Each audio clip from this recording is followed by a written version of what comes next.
but I remember like speaking to this woman at the bar, and like just being like, she was like, "Oh, you were the band on before," and I was like, turn the charm on a little bit.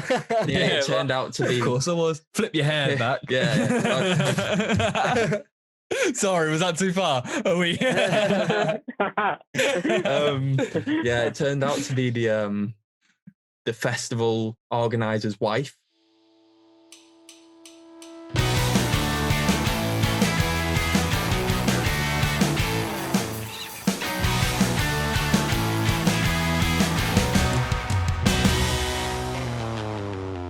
Welcome back to the Scratch Record podcast. We are joined today by a Manchester-based band. They've been picked up by BBC Introducing. They've had some amazing sold-out shows, as well as got some incredible lockdown singles. Today we are joined by the KOSMONAUTS. How are we, lads? All right? What's up, guys? Hey. Yeah, all right. Just getting on with life as you do. That's all we can do at the moment, isn't it? That's all we can do. Exactly. Nice one. Wow. We've sort of started a tradition now of getting, and I keep saying this, I need to change the way I say this, I'm going to write something down. Getting like the nitty gritty, more traditionally boring questions out of the way, but for anyone who's not You still said boring, Joe. It doesn't set it up for a good thing. It's not boring. No, the very interesting... It's in the car. It is. We have, because I want to ask this question, and I need to find a good way to ask it at the start. But like, the questions that I feel like people get asked. To say the more traditional media. Yeah. Question, basically, KOSMONAUTS, how did it start? What type of music is it? What are you all about? Well, I'll probably take the lead of this one. Jake's actually quite new to the band, to be fair. Only been in a couple of years. So, music-wise, I don't know. What would you class as Jake? Probably alt indie. Very indie, some bits, some alt and others. Well, that typical indie alt bracket, innit? Yeah. Typical indie alt bracket, straight down the middle. Yeah. We actually started online, so we all joined the fucking join my band page. It's called. Okay. So I think from what I remember, it was Rob that put the post up, and me and Dean, the drummer. Rob's the singer, Dean's the drummer. Me and Dean got in touch with him. And was like, right, we'll come and just meet up and see what we can do. We went. Dean didn't bother to show up. Of course. Yeah. Fantastic, Dean. But we had another guitarist at the point, and then I remember I was stranded in Manchester, didn't know where I was going. So I'm ringing Rob going, "You're going to have to come pick me up. This guy I've never met." So he had to drive into Manchester Centre, come pick me up, and then drive me back to rehearsal room. That was the first time we met, and then Dean then messaged us after not going to rehearsal about a week later saying, "Lads, I've got us a gig in a month's time. Can we do it?" Yeah, we were still yet to meet him. Like, it was just weird. And then we went and played a support slot at a place called Band on the Wall in Manchester. A month later, but it was like scratchy as fuck. It was like one of the roughest gigs I've ever done in my life. Nice. Well, I mean, you weren't even a fucking band when you booked it. Oh, I know.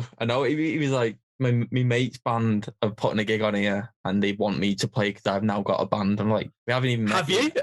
Yeah, honestly. But like, Jake, I wish I could have got Dean on. Like, he's a proper weird individual, isn't he, Jake? He's just, he's one of them people where, like, you know, he's just good at everything. Like, you come in, you go, right, I play guitar, so you play a bit, and he's like, right, I can. He's not arrogant with it, but he knows he's better than you at it. Yeah. Me and Jake will spend hours going through like chord progressions and trying to find out like good notes that fit and good chords that fit, and then we'll spend. I remember one week we did hours doing it, and then we walked in and Dean went, "Why are you going from the first to the thing right here? Still got it." Yeah, and then Dean went, "Why are you going from the first to the seventh? You should go from the first to the fifth to the sixth." And we was like, "What are you going like?" In like seconds. Yeah, honestly, it was mad. Oh, that's wild. Oh, sick. But, so that first gig, did you scrape together some of your own songs, or did you do covers? We wrote one song. I think from what we wrote one, and then we did covers. Nice. I think the only cover we actually, I'm not saying nailed, because I don't really want to say we nailed a cover, because one that actually went down well, we did a Royal Blood cover, but we did a Royal Blood cover with two guitarists and a bassist. It was just a bit of a shambles. Interesting, though. But it worked in a weird way. Were you lot known as the Cosmonauts at that point? No, we were known as the Unknown Band. You've known We as didn't the have a name. But I think the name come from, there was a bar in Manchester called Cosmonaut. And I remember the singer Rob was there one day, and he said to us, message us group chat saying, lads, I'm in a bar called Cosmonaut. Do you think it's a good name? And then everyone was just like, yeah, that's fucking mint that. And then now we're all a bit like, oh, I wish we'd have thought about it a bit more. But oh, really? Yeah. We were just saying before how much we like it. It's I don't know. It's a weird one. I mean, I obviously like it. I've had it tattooed on myself, so Nice. Sick. there's obviously a level now. But then Jake come in not long after that. In a weird way, he recorded our first ever demos. Jake, and then He was at college. Yeah. and then it's now turned full circle, and he's Yeah. in the I had band. 2 guitarists before me. And then I ended up rocking up to the crew. Oh, wild. Okay. Mm. Oh, that's sick. So you had this first gig, and then what did you then all meet up more regularly, like get in the studio and crack on from there? I wish I could say yeah, but no. We're like the most unorganized, unprofessional band ever. I remember in our first days, we'd rehearse once a month, and like we'd do gigs every other week, but just rehearse the once a month, and That's it'd be mental. that once a month, yeah. And then I'd write songs at home, Dean would write songs at home, and then send them to each other, so we'd all learn them, and then go and do a gig. Fuck. Yeah, That's it was absurd. like we've done some gigs before where we haven't even practiced as a band, or we haven't even heard Rob's vocals of the song.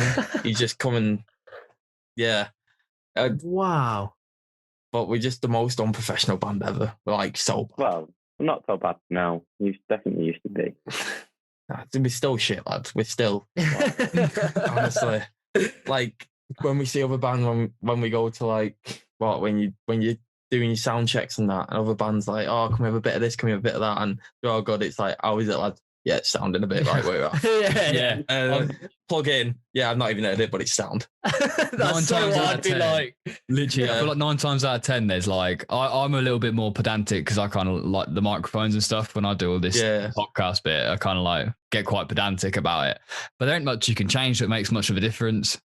When it boils down to it, you start fucking around with equalizers and all that shit. Not a lot changes, really. It's not even that. It's when you're sound checking, you're not going for it, but when you're gigging in front of people, you're going for it. So it's just instantly different. Like I know myself throughout the gig, the sound, my volume gets turned up from the start to the finish, and everyone's does. So, I think it's for Callum, he's a bit more of a seasoned veteran at it. But when I started gigging with him, I'm quite a fanatic about like my tones and that.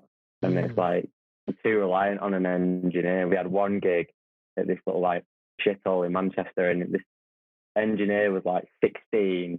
He had like a book with him that he could read for like in between sound checks and during the gigs and stuff.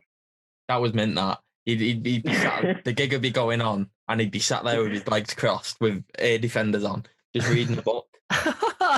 Honestly, it was. He sounds like he's in the wrong. He sounds like he's in the wrong fucking line of work. He'd just be sat there, like the band would be on. There'd be no sound from like the vocal mic or something, and he'd just be sat there chilling.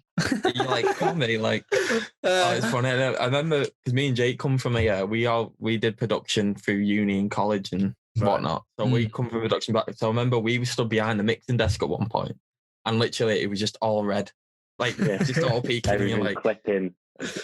And the guy looked like nothing was happening, like just kind of chilling, got his book out, he was blessed, he was well happy. Yeah. I mean, it's annoying, but you can sort of respect the vibe as well. Like, fair play. Yeah. He's had a good night, hasn't he? Yeah, just in his zone. In his zone. So, putting it back to what you just said about like going to uni. So, did this all start while you were at uni in Manchester? Are you from Manchester? Yeah, we're all from Manchester, but we went to uni and it was called Manchester Met Unit. So me and Jake, we went to college together, me and Jake. Right. So we signed up for it together, being like, oh yeah, we're going to go move into the city because we were from like suburbs around. So we're move into the city. And then he was like, right, it's based in Crewe though. So then we moved to Crewe. And fuck.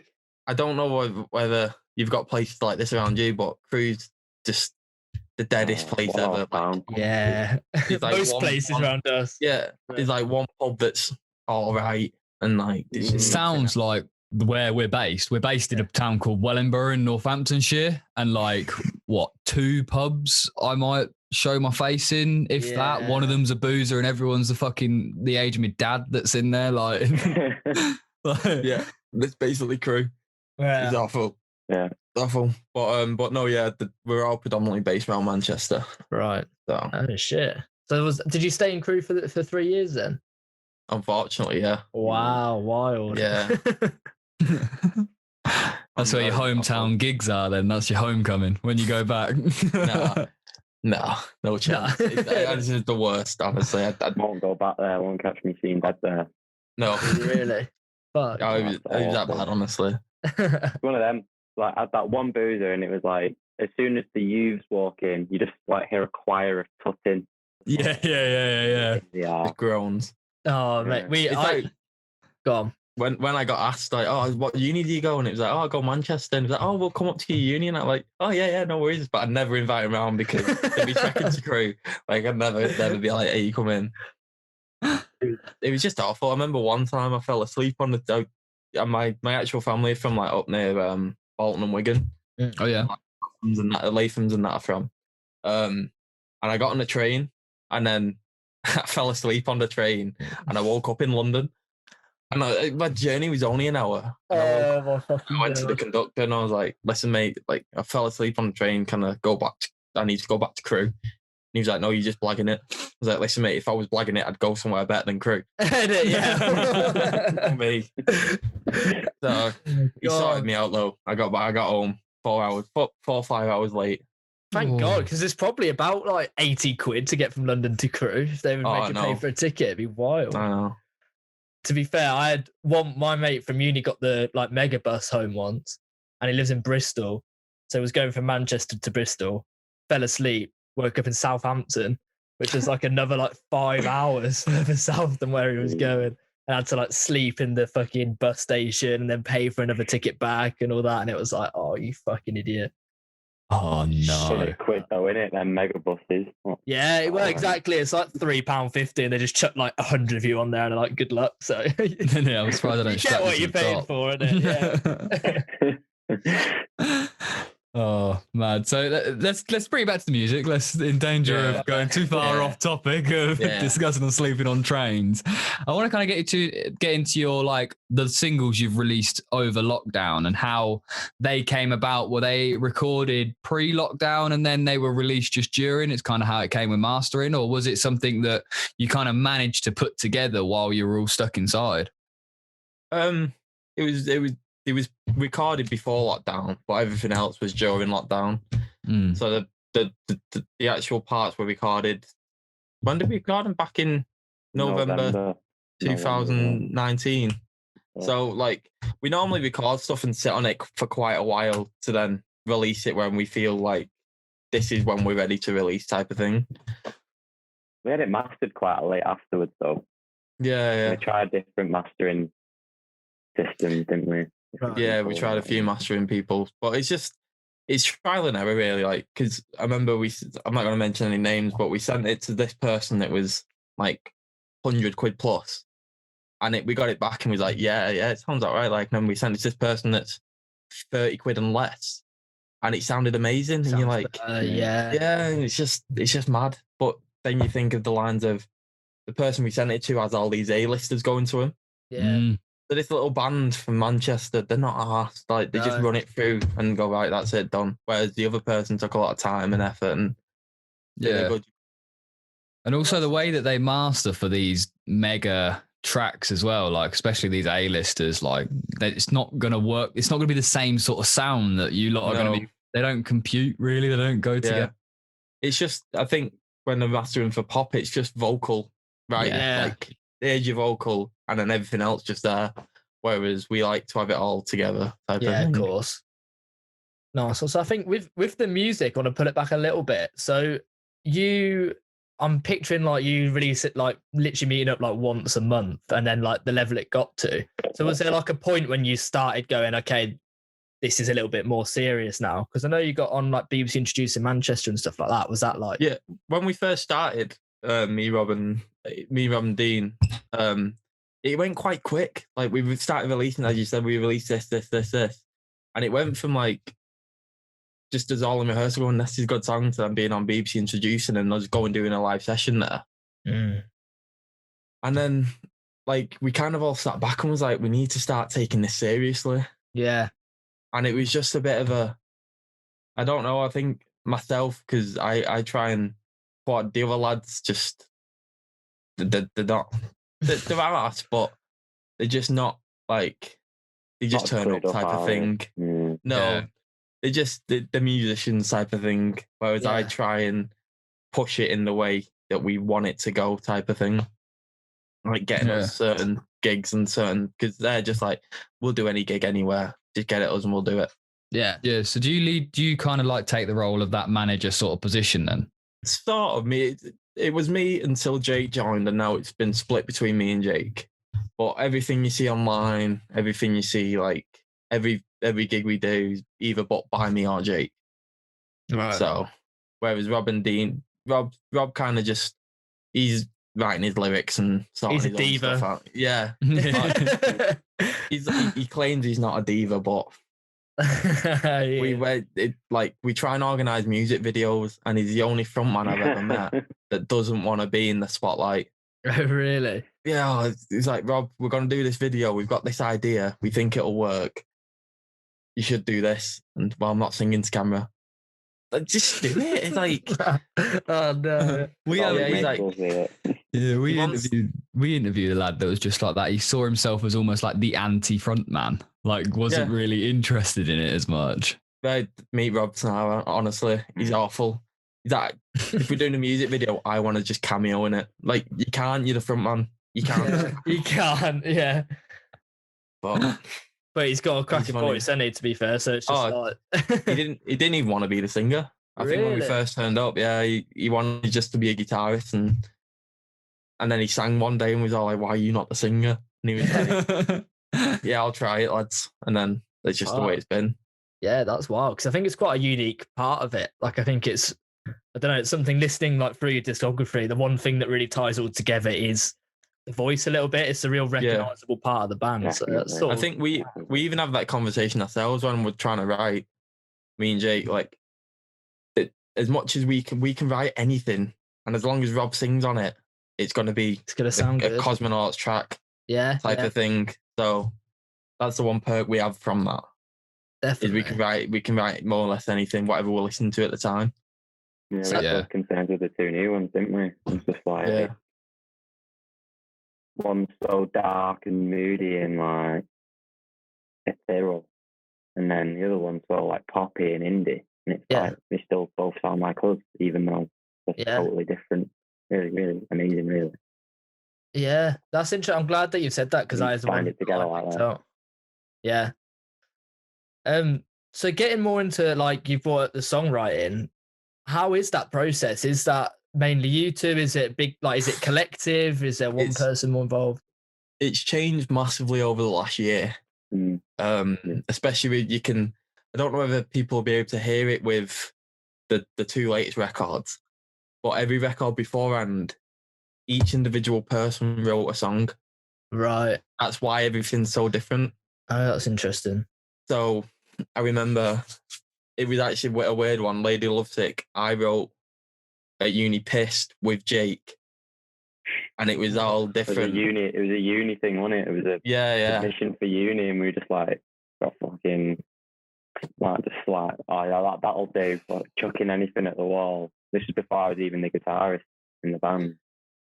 So then, but then other songs, so like When It Suits, Rob wrote that himself, and then Dean writes a lot. So it was just a weird combination the way we used to do it, and it was so weird looking back now, where we rehearse when like every like couple of times a month now, where we all get together and share ideas and write together, which Mr. Nice Guy and What Did You Expect were both a combination of, rather than all separate. No, it makes things a lot easier though, because like Callum touched on before, like when we try and write those ideas together, So when we're on our own, like, just because I'm the guitarist, I'm terrible when it comes to drums, and like trying to program them in. So I've at least got like the structure of a demo of this idea that I've got.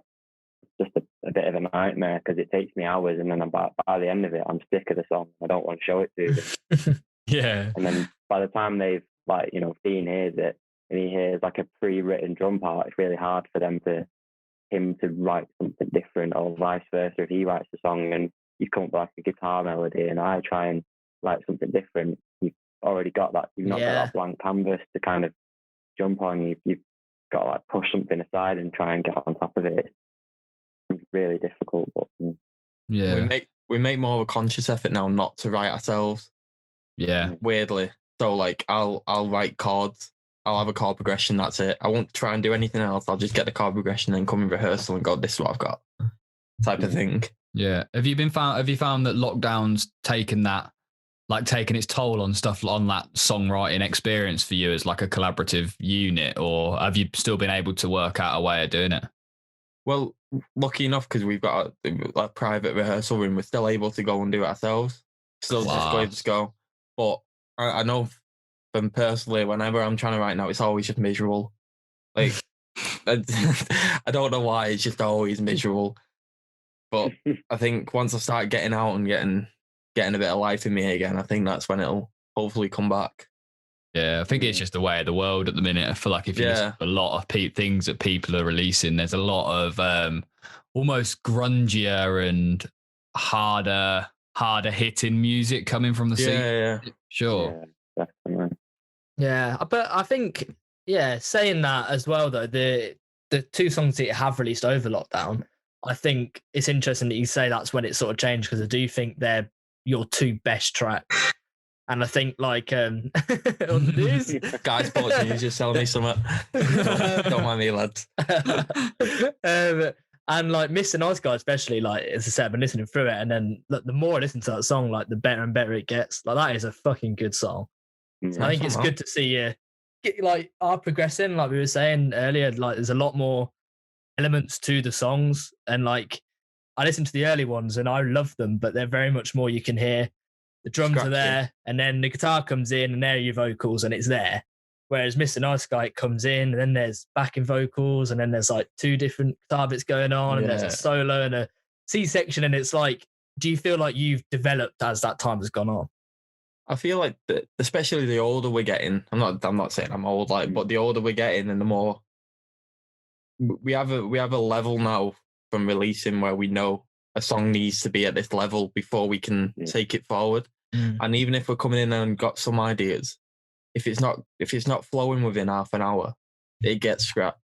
Right. So the amount of half songs we've got is unreal. But it's like Mr. Nice Guy, like, I don't want to be that cliche band guy to say, but it kind of wrote itself type of thing. Like, we was writing. Yeah, it took us half an hour to write it. So we was writing, and then we was like, right, this bit needs to be like this. And then there was one moment where I was like, I think this needs to, and then Dean finished the sentence with the exact same thing as me. So I think we're all being together more. We're all more on the same wavelength than what we were previously. Yeah, definitely. I hear that. And I think it is showing, to be fair. I think you really can see it come through. So that's sick. We had a change in production as well, didn't we? We recorded somewhere else. So when I was at uni, I did work experience in a recording studio for like the whole 3 years, and we recorded it in that place. So I was a lot more comfortable there, and I could chip in and come in with the extra layers and stuff, and how to tie it all together, which kind of, I guess, what you're tipping into as well. Yeah, well, that's what I was going to ask, on whether there was a producer or another figure that kind of was involved that helped get you from that starting point, which was a good starting point anyway, and then you've now developed into this more experienced and almost more musically knowledgeable band, really. Yeah, I think that was a big plunge. Like, there was massive conversation when we was talking about going with thingy. We wanted to go with so the producer that did the first self-titled EP, and then the second EP with a little I can't even remember what it's called. Same Same thoughts, different minds. Different mind. Yeah, I don't even know what my own song is about. Well done. They were the same producer, so but that producer himself progressed from that first one to this one, but then Jake obviously dragged us to this other one, and it was just dragged us. Yeah, it was like a oh yeah, they weren't willing to change. No, Rob's quite set in his ways, so he was a bit. But even recording was different because with the old producer, we did it not a long-winded way, but we did sections. So we'd go, so you got the intro. So each person that went in, so say I'm playing bass, I'd do the intro again and again and again until we got the one we liked. And then I'd go and do the verse again and again and again. And then you'd only hear the full track once you'd done all of it. So I think it's a good way of getting the best out of each bit, but you don't get the feel of it. Whereas the new ones, they were recorded in full. Right. So we did them all in full, and if the take was bad, you just do the whole take again. Yeah. You drop in if there was like one little bit, and just drop in and go over that. Yeah. Do you? Right. Is it a? This is gonna. I don't know whether this is just a stupid musical question that I'm just being a fucking retard about, but. Are you in like a room all together, like Abbey Roads, where everyone's kind of in one place and you run the whole take all together, or are you doing it individually, separately in the studio, separately doing the whole take? Well, conveniently, as guitarists, we can sit in the control room and plug in there and have the amp in another room. So we can then be with everyone, whereas the drummer has to go to another room and the singer has to go to another room. Right. Oh, okay, cool. Okay, then fair enough. So, but obviously me and Jake can just sit in the control room and everyone can have their own little critiques or say stuff, which is a benefit to have. But it also isn't a benefit when you're playing one bit wrong and someone's looking at you going, "Are you gonna fucking hurry up or what?" Get this take over and done. Do it again. Come on, like recording the first EP, I played things wrong so much. Like coming from a guitarist, I thought like. Because like when we first turned up to rehearsal, he went, right, who plays guitar? Me. Who plays bass? Just trying to, I have a bass at home. Right, well, you're the bassist now. And that's, yeah, so then I was like, 4 strings can't be as hard as 1, but it's just a total different way of thinking. Yeah. But it's in the first EP, I couldn't play. I was awful. Some would argue you still can't, but I was awful. And then I had so many times I had Dean just staring at me as I was recording, and then like multiple times he's gone, "Just give me it. I can just put it in now." And I was just like, oh, yeah. I just give up in the end. I just give up. I just give it him. I was like, "You record all that." I'm not asked. Shit. So good until he drops his ass though, and it's fumigates the fucking control room for half an hour. And everyone has to leave. Yeah. So have you found that, so now you've kind of like progressed through these last EPs, have you got something else that's coming in the works at the moment that you're excited for, or in like a sad way, me and Jake have just bought all our own equipment, so we're going to try and do our next songs ourselves. Cool. We both been uni done music production, so we thought it'd be stupid not to even try it. So we've just bought ourselves all our kit. So we're more excited to even try and just dabble at recording our own stuff now. Yeah, definitely. So we're just waiting for deliveries now, and then we've got a few more songs to then get recording. Cool. So hopefully we can start churning out more often, type of thing. Is that what you're looking forward to doing, and trying to get back on the roundabout and getting back into a regular release pattern and a regular scenario of music? Yeah, probably. I think that mainly we're excited because Rob's like a little puppy dog. He gets bored.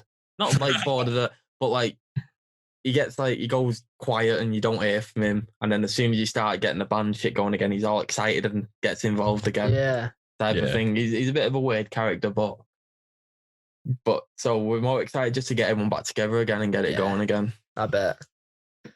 So speaking of having you all together, I want to speak about a few gigs, because I've read online that you've had a few sold out Manchester gigs and this sort of stuff. So bit of a classic is best and worst gigs, or just some of the better experiences you've had. I'll let Jake go for the best because I think the best is the one that we had with Jake. But the best worst. for me was go on. Oh, but worst. I remember it was around that time where you said like we went like we got ahead of ourselves. Rob was quite keen for getting smashed before gigs, Nice. like to the point where like you're thinking you can't like get any worse. Like I mean I had a few drinks like, but we had a main support slot at Academy 3 in Manchester, which was at the time was like thought this is quite it was like sold out show as well. So it was like 400 or 500 people in there. We're thinking right, I think we've only been about 6 months, and we was like right, this is like bigger than us. And Rob shit himself and just got hammered to the point where like I had to go and set up his equipment for him to come on. Oh no. And then he just looked down the whole time. And it was probably everyone, the only feedback we got from the gig was the music was good. And that was it. They said like your singer was horrible. Rob's fucked it. Yeah, there was, to be fair, there was a long period of time where we just couldn't mention it. Like even at rehearsals, couldn't mention it. But he's warmed up to it. He had a laugh about it now. Yeah. But there was a silver lining to come out of it. Like at gigs now, we all stay on a good level and then get pissed after. So it was nice to have that. Learn the lesson at some point. Yeah. And it was like, I remember it was only me sticking by Rob when it happened. Everyone was a bit like, you're a fucking dick. And I was like, it's a learning curve that we was always going to learn. And I'm glad we've learned it now. Definitely. So early on. Yeah. So, but Rob still regrets it to this day. There's nothing worse than being stood there and thinking, oh, fuck this, I need to sober up a bit. But you just can't. Like, you've fucked it. And you just sort of stood there like, shit, I can't pull myself together. Like, fuck. I felt bad on him. Like he literally come off stage, didn't speak to anyone, went right home, and then he messaged this big massive paragraph in the chat the day after and was like, "Lads, I'm so sorry," but it was one of them, as I said, a learning curve, and it was one that needed to happen. And I can probably assure you that it'll probably be in every single band. You'll get one gig like this where everyone, but yeah, definitely. It was just a shame he was a singer. Yeah, that's true. If he was a guitarist, it'd have been sound. No one's asked. But when the singer fucks it, then he's right there at centre. Yeah. So. Oh, funny. Well, do you want to lift a tone and do best? I'll go for that one because if the best is the one that I was there, for me it was like. It was the first gig I'd played in Manchester. So I'd done a gig before and it was in like this little music festival in Bollington. And everyone was sat down and it was all a little bit like quite a posh area. It's like Cheshire, everyone's prim and proper. So it was like, not all gigs are like this. And we got back to Manchester, did our first gig there and like absolutely went for it. And it was just like, everyone was up for it. Everyone was having like a boogie. Like, we got like a massive encore chant that had sold out and it was like our own gig, and that was just like, I can get used to this now. This is really, really, really good. And I was so scared in like the first gig. I was like stood there, like dead timid and like, just make sure I get every note right and don't mess up. Whereas now, if you ever see us play, I'm around everywhere. I'm not all. Yeah, good fun. Let yourself go. Also. Probably one of our first ever festivals we did was one of the good one. It was at somewhere in Sunderland. Sunnyside. I can't remember. Sunnyside, that's the one. How do you even remember? I wasn't even there. I know. Yeah, that was a mad one. It was when the World Cup was on. Oh, that's sick. So it was the day we played. Was it Sweden? I think when Trippier scored the free kick.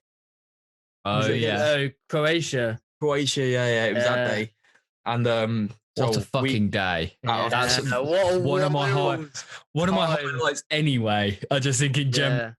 Yeah, but we played in the morning, right? And then the football was on in the afternoon, and then Lightning Seeds were headlining. Honestly, it was magical. And then I remember we turned up. And we went to the backstage, piled all our shit in this dressing room, turned around, like, the rider's, like, massive, and you think, fucking hell, It's all this for us, this little band. And then next minute, like, this guy come in and was like, who are you lot? I was like, well, who are you? And it was the Lightning Seeds. Oh my God. Yeah, so then that was just a mad day. Yeah. From when we like came off the thing, I think it was half an hour after we came off the stage, the game was on. Yeah. And we was just pissed all day then. I remember, see if my missus will hear it, but I remember like speaking to this woman at the bar and like just being like, she was like, oh, you had a band on before? And I was like, turn the charm on a little bit. It turned out to be. Of course I was. Flip your hair back. Yeah.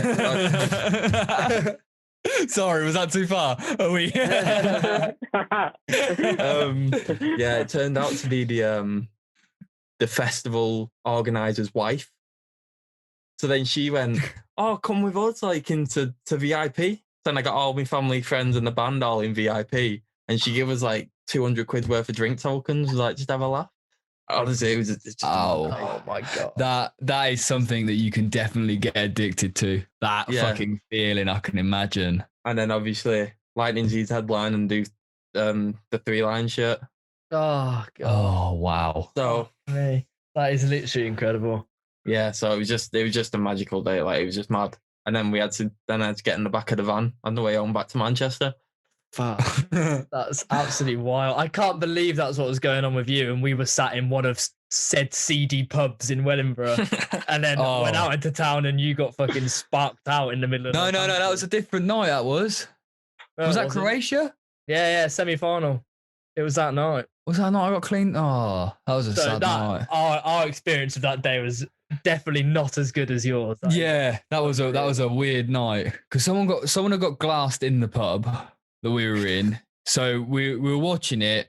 We scored that free kick, and someone threw a glass across the room, split some girl's eye open, and they got she had to get stitches. She got rushed off in an ambulance, and then we all got spangled, went out, got in a scrap, and then that all kind of finished. So we all went off home, and then someone comes up and cleans me up from behind. I get completely like fucked up from like cleaned up, and then that was our night. I ended up spending from like 2 a.m. till like 7, making sure my heart was still fucking beating.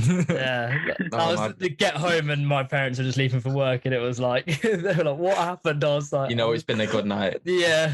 We'll tell. I'll explain in a few days' time. Give me a couple of days. I hate when you get in and you wake up and you look down and you think, right, there's no sick.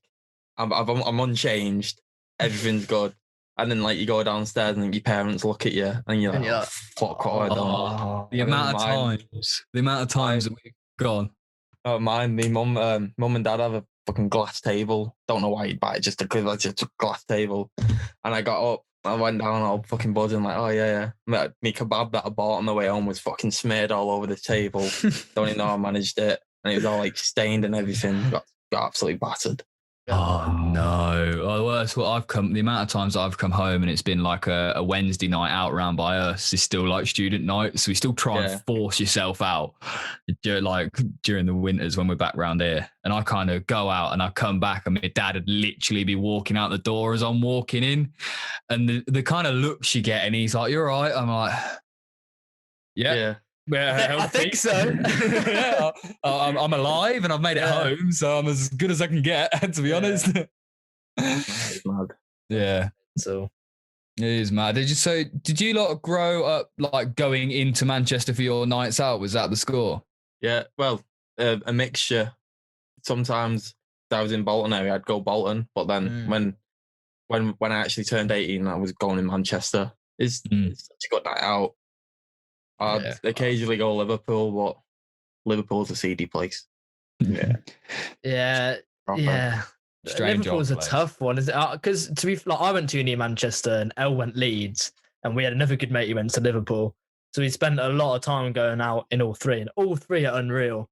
But Liverpool's that one where it can be incredible, and then you can like leave really shit, literally basically just fearing for your life for like 90% of it, or like you're in some places just horrible, but then we've had some unreal nights as well. But I think like Manchester needs a bit more consistent. Like you'll have a good time anywhere, but I had a friend in Leeds. Leeds is a good night out. Leeds is a mental night. Leeds Walkabout. Has anyone been there in Leeds?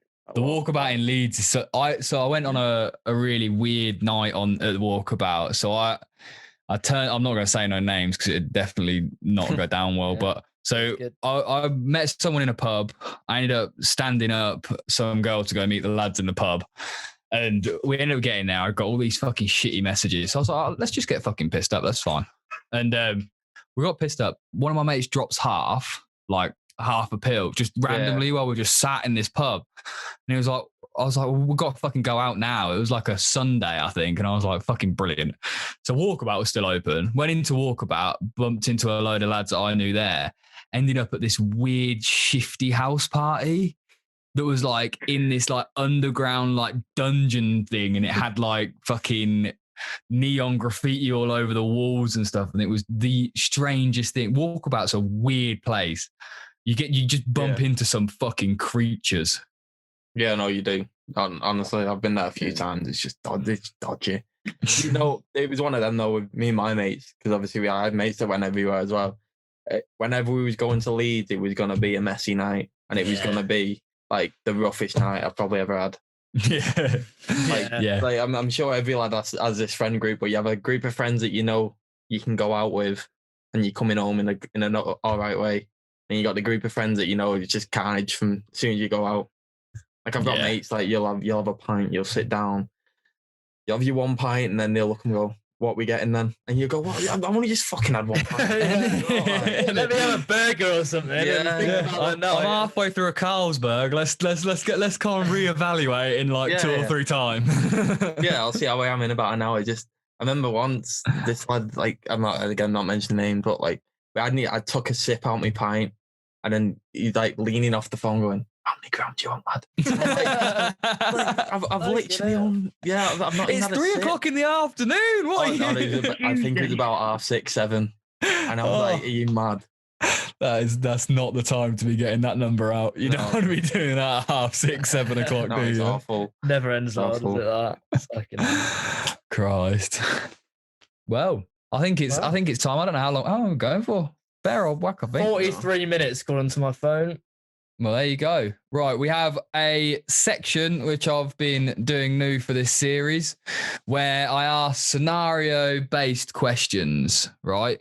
So I'll give you a scenario, and you'll have yourselves and the rest of the band to pick from who's going to help you with the scenario.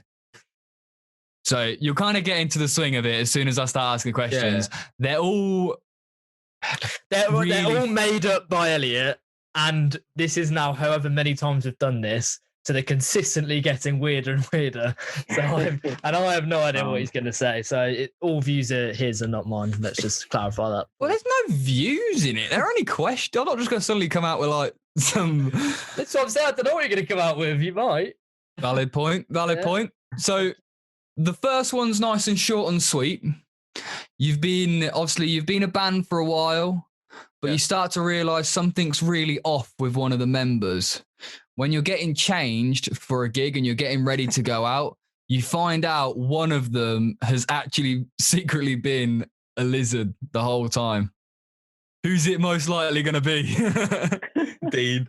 I'm saying straight up Dean. Yeah, how come? Just because he's a weird geezer? Yeah, he's just a weird geezer, lad. I don't mean to. He's 5'2". And he plays basketball. Hey. That's all I'm gonna say. Yeah. Wild.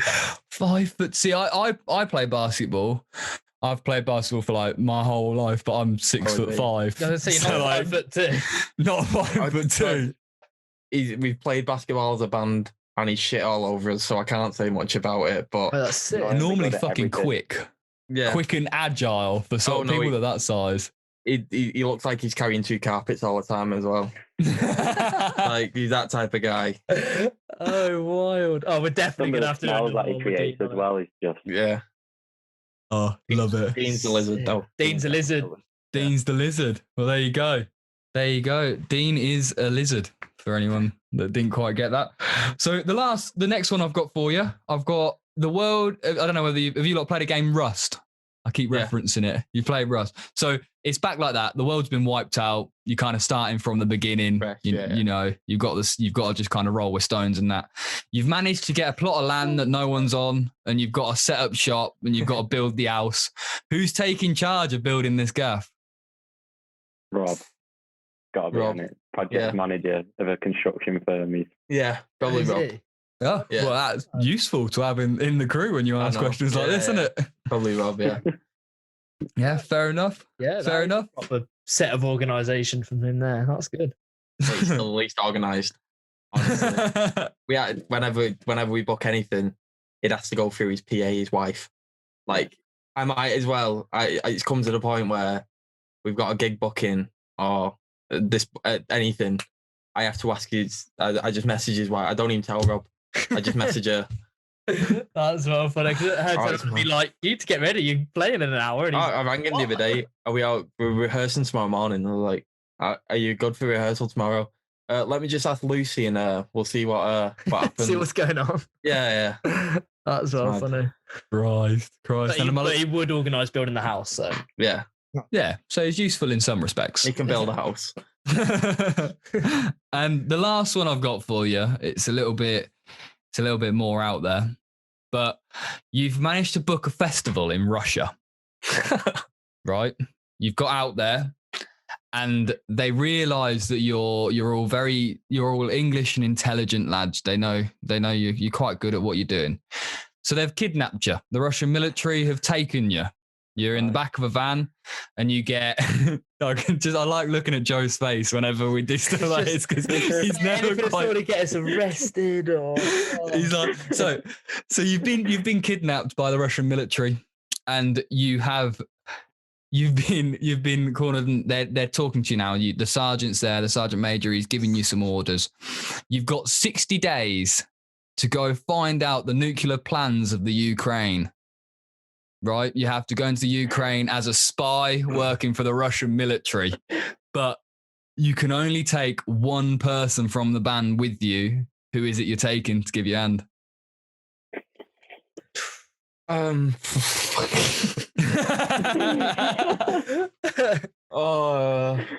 Russian military.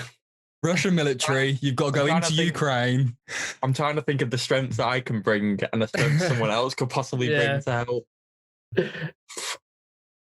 Mine would probably be Jake because we can both just fucking chat away out of anything. Yeah. Waffle shit. That's it.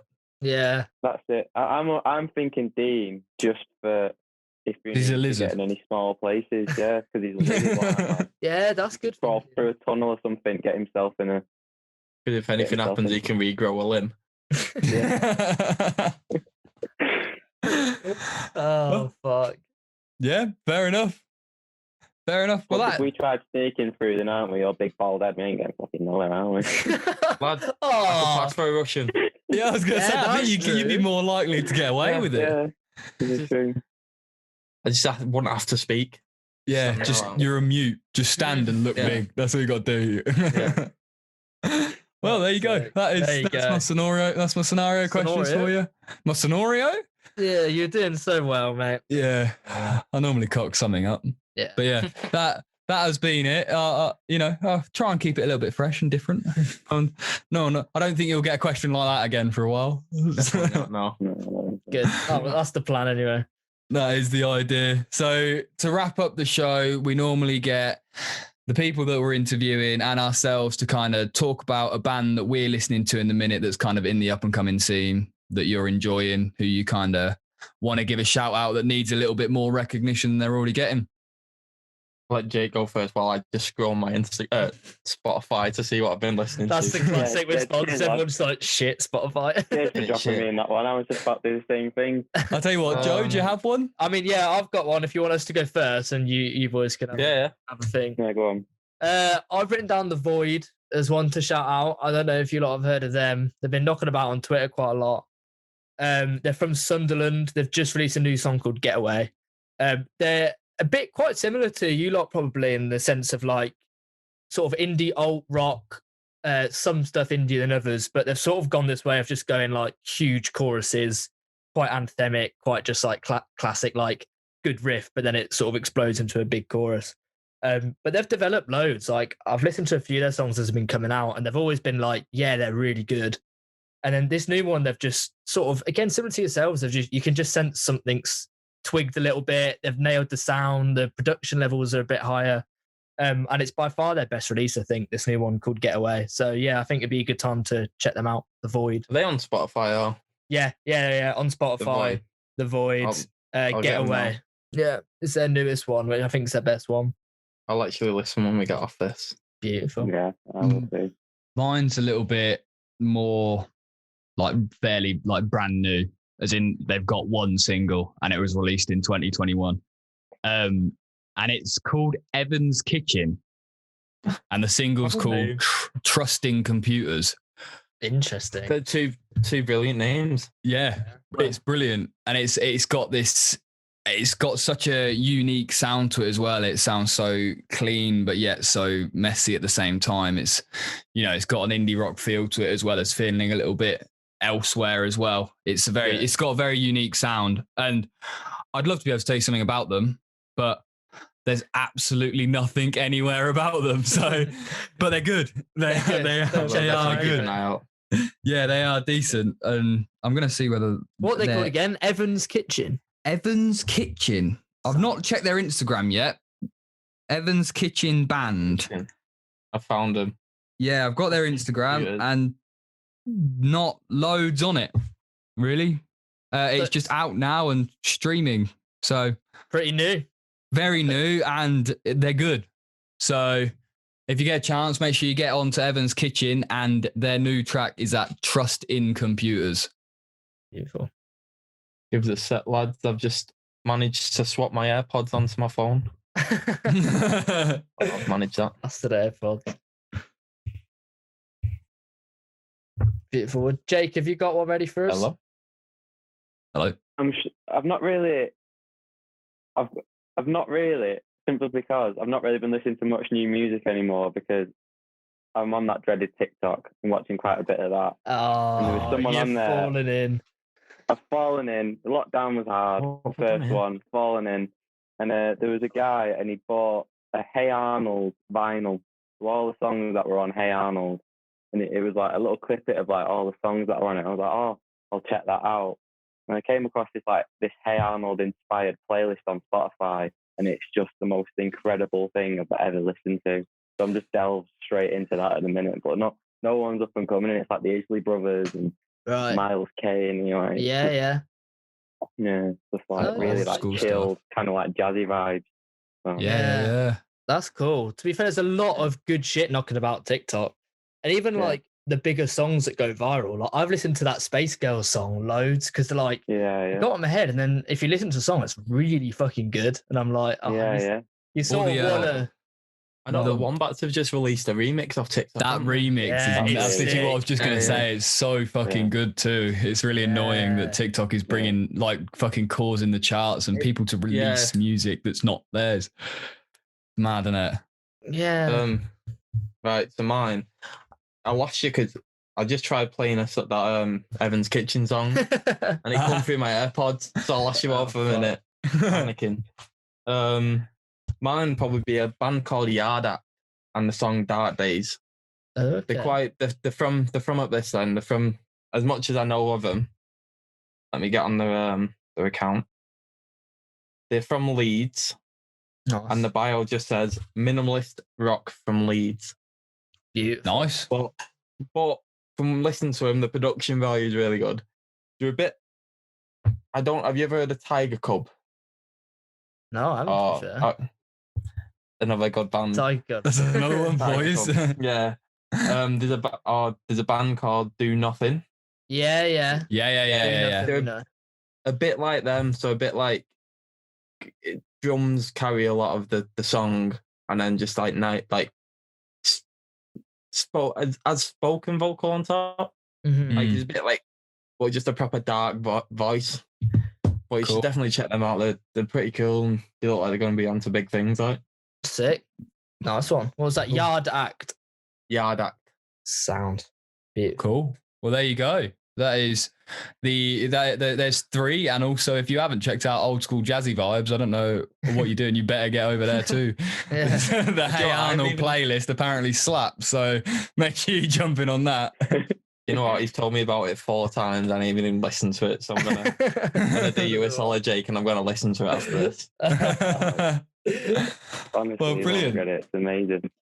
There's also another band that I'd like to sing it. The band that we've been friends with ever since we become a band. It's a band from Liverpool called Cheap Thrills. If you've heard of them. I think I have, to be fair. Definitely rings a bell. If not, definitely check them out. Fucking cracking set of lads. Anton, the drummer, he does a lot of our artwork for us. He did the Stay artwork and stuff like that. So cracking set of lads. So definitely check them out as well. Beautiful. Cool. I like that. Cool. Well, it's been a pleasure having you lads on. Same pleasure being here. Yeah, really enjoyed the chat, lads. It's been good. Yeah, hopefully if we ever do this again, we can get the other 2 on so they can kind of defend the corners a bit. Yeah, definitely. Other than being 5'2" and weird. I was going to say. They've taken some shit. I think we do need to. We'll have to do a reverse one with just them to get them to shut shit back and then have like a final showdown or something. Listen, you don't want them two don't even get along, so you don't want them to. The band dynamic is so interesting to me now. Like it is so funny. Session. Oh yeah, it will. Honestly, it will. I've been the mediator for years. I'd rather someone else do it, so you'd be doing me a favour.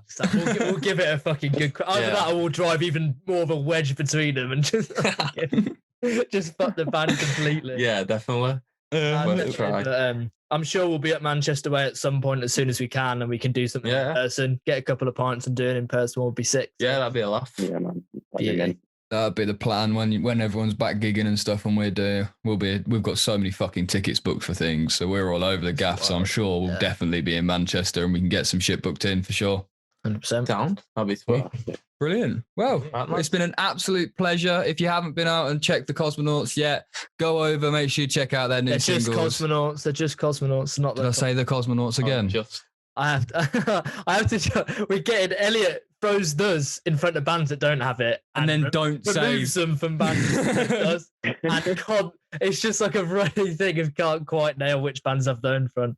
Yeah, I get confused. One more question before we go that I wanted to ask you: why is it in capitals? Was that a conscious thing? I don't know. It's it was a thing. We did it in capitals, and it was like it just looked better in capitals than it does not. And it was just a proper weird thing. We just thought, fuck it, why not? Beautiful. Just a bit, cool. and it's Cosmonauts spelled with a K as well. Okay, it is Kosmonauts with a K. Cosmonauts with a K, and it's all in capitals. Yeah, that's one thing we always get mixed up on. I've been trying to search for you. They show you the search thing, and it's with a C, and it's like, I didn't even think about that. There's a K. It's definitely a K. Yeah. So make sure you go out and check them. They've got 2 new singles out from over lockdown, and hopefully with some new music coming soon once the deliveries come through. Look forward to hearing what you lot have got coming, lads. No worries, lads. We'll send them across as soon as we do them. Beautiful. So if you've got this far through the podcast, make sure you leave a like and subscribe. And if you're on Apple Podcasts, leave a review and all that shit. It'll be nice to hear what everyone's thinking of it so far in this second season. And we'll see you all on the other side. Peace.